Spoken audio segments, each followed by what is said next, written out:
warahmatullahi wabarakatuh. Hari ini kami berada di Kampung Tueren bersama dengan beberapa nelayan. Alhamdulillah kami diundang oleh nelayan hari ini dalam rangka menyaksikan pembongkaran cangkul dedem secara sukarela, dan dimohon nanti ada bantuan dari pemerintah untuk membantu alat tali dan kapal. Jadi mohon, dan alhamdulillah kami hadir, ada Pak Camat, juga ada Pak Asisten, dan juga ada Hadir Rejo. Kami mohon nanti kepada seluruh masyarakat nelayan yang ada di sekitaran Danau Laut Tawar, tetap kita laksanakan pembongkaran secara sukarela. Yang kita harapkan sukarela, secara mandiri, kita hadir.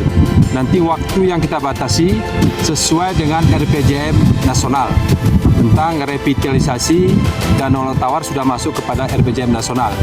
Kalau nanti Juli batas terakhir, nanti kita akan umumkan dengan seluruh Forkopimda dan seluruh jajaran DPR dan tokoh-tokoh masyarakat kapan berakhirnya Cangkul Padang.